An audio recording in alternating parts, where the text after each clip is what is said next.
Hello and welcome to PMCLounge.com. My name is Shoaib. I'm the voice behind all the videos that you see on this website as well as our official YouTube channel, youtube.com/PMCLounge. If you're watching this on YouTube, consider subscribing. We are all about project management, PMP, and other such certifications. Now, in this video, let me talk about a report that came out of PMI. It is called the Salary Survey Report. And this is a very, very important report. And it is for PMI members. So this is a good nudge for you to take up the PMI membership because it gives you loads of benefits. One such benefit is access to reports like these. So I'm not sharing the entire thing. I'm just sharing the salary report findings of the survey that they did, the PMI did, just for Australia. So what all industries should you be part of as a project manager in Australia to earn the most? What kind of organizations, what kind of department, all that is something that we are going to discuss in this video. All copyrights acknowledged, no copyrights infringement intended. Like I said, this is a PMI report. Get yourselves the PMI membership and go over this report. With that being clear, that being said, let me share the findings for Australia. So the salary that a project manager can expect in Australia, the median is what we are going to look at. 147 odd, almost 148. Total compensation is 150. So that's a median salary that a project manager in Australia can expect to earn. Now, reported expected change in total compensation over the past or the next 12 months. So a lot of people, actually 53% of them, said that their salary in the past 12 months remained the same. And remember, we are just talking about project managers. We're just talking about people working in the project management domain, right? So 53% said that their salary remained the same in the last 12 months, while 13% said that their salary increased 1% to 2.9%. Remember, we are talking just about Australia and just about project management. In the next 12 months, what do people think? And people, as in the project managers or people working in project management, right?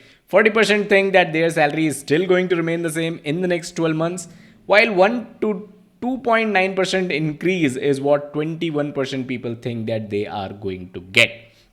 So that's the outlook when it comes to salaries in project management. Now, annualized salary by project position description. So what is your position? If you're a director of PMO, the median salary you can expect in Australia is $180,000. And remember, when we say dollars, what we are talking about is Australian dollars here, unless otherwise stated. So $180,000. But if you're a portfolio manager, you can expect even more than a director of PMO, that is 190,000. Then you have program manager, project manager 3, project manager 2, project manager 1, and a project management specialist, and then a project management consultant. So based on what your position is, you can take a look at the median salaries, right? Moving on, next is annualized salary by years of experience. Now, this is pretty straightforward, right? As your years of work experience increase, right? If you're 5 to 10 years, you can expect 105. As your work experience increases, the salary that you draw also increases. So that one is pretty straightforward. Let's move on. Annualized salary by years worked in project management. Again, the same pattern you're going to see here. As your work experience in project management increases, as the years increase, your salary will also increase. So that's the usual pattern that you can observe. Annualized salary by highest formal education level obtained. Someone with a doctoral degree is expected to earn the most. Then here's something interesting. If you have some college or associate degree, you can expect to earn 150 odd. But then if you just have high school degree, you're earning about just 1,000 Australian dollars less, right? So it is not that big of a deal, right? So this is something which is unique to the project management industry as well as Australia, that the kind of degree that you hold doesn't really make much of a difference as far as the amount that you are drawing as salary. Annualized salary by degree in project management. If you have a specialized degree in project management, here's something even more interesting. So if you have a degree in project management, you are actually earning less than someone who does not have a degree in project management. Very interesting. Next, you have annualized salary by PMP status. So have PMP certification, PMP less than 1 year, 1 to 5 years, 5 to 10 years, 10 to 20 and 20 plus years. As you can see, as your experience increases, your salary also increases. And this is a clear difference between a degree in project management and the PMP certification, because someone who does not have a PMP certification is making less than someone who actually has a PMP certification. So that's the differentiator right there. Annualized salary by gender. Of course, there is a gender gap, unfortunately, in the project management domain as well. Moving on, annualized salary by department. So which department should you work for if you want to make the most money, right? So it's $160,000 if you are in supply chain management or logistics. Then if you're project management department or PMO, and then IT and information systems. So these are the three departments within your organization that you can work for to make the most. Annualized salary by industry. Which industry should you target to make the most? So in Australia, it's the resources, agriculture and mining industry that is paying the most, followed by financial services, followed by consulting, right? And we can also take a quick look at information technology, IT industry, which is actually paying less than the top three that we talked about. All right, moving on. Next is annualized salary by number of employees in entire organization. So how big of an organization should you target if your aim is to make the most?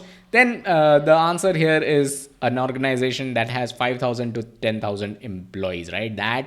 Those are the kind of organizations that pay the most. The organization that have 10,000 or more are actually paying lesser than their smaller counterparts. But obviously, you shouldn't also go for organizations that are very, very small. $150,000 for an organization that has 100 to 299 employees. This is obviously a startup kind of environment. All right, annualized salary by average project team size. So as your project team size increase, you can see that the salary of the project manager also increases, except here where you have 15 to 19 people and there is a dip. Other than that, the pattern actually remains the same.